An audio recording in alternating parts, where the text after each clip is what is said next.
सभी जिलों में प्रशासनिक के साथ में विद्यार्थी परिषद के अलग से जिले हैं, उन जिलों में जिला सम्मेलन की योजना अखिल भारतीय स्तर पर चल रही है। छात्र शक्ति को, छात्रों के समस्याओं को लेकर सभी राज्यों में, पूरे देश भर में सभी जगह विद्यार्थी परिषद के कार्यकर्ताओं द्वारा जिला सम्मेलनों का आयोजन किया जा रहा है। इनका उद्देश्य है कि वहाँ की छात्रों की समस्याओं को निकालकर वहाँ के जिला के अधिकारियों को, वहाँ के प्रशासनिक अधिकारियों को और वहाँ की सरकार को उनको ध्यान आकर्षित करने की कोशिश की जाए और ध्यान आकर्षित के साथ ही उनको सॉल्व करवाने का काम विद्यार्थी परिषद के कार्यकर्ता वर्ष भर में करेंगे। इन जिला सम्मेलनों के माध्यम से विद्यार्थी परिषद द्वारा संपर्क करके छात्रों की समस्याओं को लिया गया है और उन समस्याओं के साथ में छात्र आज यहाँ खुला अधिवेशन में खुले मंच पर भाषण भी हुए, अंदर 2-3 सत्र भी हुए जहाँ पर प्रस्ताव पारित हुए हैं। उनके साथ ही पूरे देश भर में सभी जगह विद्यार्थी परिषद जिला सम्मेलन कर रही है और सरकार को छात्रों की समस्याओं को लेकर ध्यान आकर्षित करने की कोशिश है। आने वाले समय में इसके बड़े स्वरूप और भी देखने को मिलेंगे। विद्यार्थी परिषद पूरे देश भर में सभी जगह ये कार्यक्रम चल रहे हैं। धर्मांतरण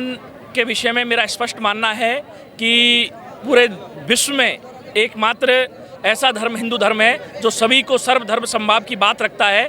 तो जैसे तरीके से जनजातीय समुदाय में लड़ाने की और आपस में जातिवाद के नाम पर लड़ाई करवाने का काम, जो देश भर में माहौल फैलाने का काम कुछ असामाजिक संगठन जो जिन्हें मुझे कहना चाहूँगा कि जो जातिवाद के नाम पर काम कर रहे हैं, जो क्षेत्रवाद के नाम पर काम कर रहे हैं, तो हमारा काम तो राष्ट्रवाद का है। तो देश भर में हमारा स्पष्ट मानना है कि ऐसे लोगों से सावधान रहने की जरूरत है। हमारा स्पष्ट मानना है कि ना जातिवाद ना क्षेत्रवाद, सबसे ऊपर राष्ट्रवाद। तो राष्ट्रवाद के नाम पर हम लोग पूरे देश में, हमसे सबसे पहले हमारे लिए देश है, सबसे पहले राष्ट्र है, बाकी चीजें बात केंद्र में है, एमपी में है, वो भी राष्ट्रवाद की बात करती है, फिर धर्मांतरण क्यों नहीं रोक पा रहे? देखिए, भाजपा हो या कांग्रेस हो, विद्यार्थी परिषद का स्पष्ट मानना है जो ये चीजें करेंगे उनके खिलाफ स्पष्ट मुखर तौर पर विद्यार्थी परिषद काम करेगा, चाहे भाजपा हो या कांग्रेस। इससे हमें कोई फर्क नहीं पड़ता। यदि भाजपा गलत करेगी तो भाजपा का विरोध करेंगे, कांग्रेस गलत करेगी तो कांग्रेस का विरोध करेंगे। हम स्वतंत्र संगठन है, 9 जुलाई 1949 से लगातार देश भर में काम कर रहा है। तो ऐसा विषय नहीं है, पार्टी पॉलिटिक्स से ऊपर उठकर देश हित में जो काम करेगा उसके साथ हैं। यदि कांग्रेस कहेगी कि हम अखंड भारत के साथ में राष्ट्रवाद के नाम पर पूरे देश को जोड़ने की बात करेंगे तो हम उसके साथ हैं। अखंड भारत का निर्माण के लिए यात्रा निकाले, विद्यार्थी परिषद सबसे पहले आगे खड़ा रहेगा। सुविधाएं के लिए लगातार हम लोगों ने भी बात की है।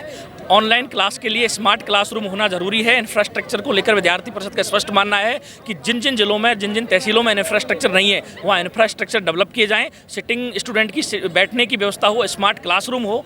ये मांग बहुत लंबे समय से, हमारा तो मानना है आप जिला स्तर पर ये स्मार्ट क्लासरूम नहीं है, बल्कि तहसील स्तर पर, क्या ये तो पंचायत स्तर पर स्मार्ट क्लासरूम होना जरूरी है। अभी भारत टेक्नोलॉजी के क्षेत्र में बहुत आगे बढ़ रहा है। कुछ हमारे उपग्रह जो थे, शिक्षा संबंधी उपग्रह, जो कि देश भर में टेक्नोलॉजी के माध्यम से बहुत आगे भारत देख रहा था, उनके 1-2 उपग्रहों के असफल होने के कारण इस अभियान में थोड़ी देरी आई है। लेकिन कहीं ना कहीं भारत इन उपग्रहों के माध्यम से ऑनलाइन एजुकेशन पूरे देश भर के सभी छात्रों में, जहाँ की पंचायत स्तर पर भी लागू हो, ऐसे विद्यार्थी परिषद का मानना है। कृषि महाविद्यालय कृषि के छात्रों के साथ ही, कृषि महाविद्यालय के साथ ही आधुनिक, जिस तरीके से जनजाति समाज पहले कृषि करता था, उसके साइड इफेक्ट नहीं थे। वर्तमान में बहुत सारे साइड इफेक्ट खेती के हो रहे हैं। लगातार कैंसर, बीपी, शुगर, ऐसी डायबिटीज, ऐसी बहुत सारी बीमारियां बढ़ रही हैं। तो कहीं ना कहीं परंपरागत कृषि होनी चाहिए, खाद बीज से रहित कृषि हो, जो कि जनजाति समाज में, आखिर पूरे विश्व को सिर्फ और सिर्फ जनजाति समाज से सीखना चाहिए और जनजाति समाज ही पूरे विश्व में एक ऐसा मार्ग प्रशस्त करेगा जो कि पूरे दुनिया को उस पर अनुसरण करना चाहिए। क्योंकि जो हमारे पुरखों ने, जिन पुरखों ने हमारी रीति नीति, सभ्यता, संस्कृति बना दी है, उन पर ही चलना पड़ेगा। आखिर में आना तो इन्हीं पर पड़ेगा, क्योंकि यही हमारी जड़ें, और जड़ों से पेड़ बड़ा नहीं होता है। इसलिए जड़ें मजबूत हैं हमारी, और जड़ें हमारी धर्म संस्कृति की रक्षा के लिए हमेशा तत्पर रहने वाले लोग हैं। हम लोग लगातार जमे रहेंगे।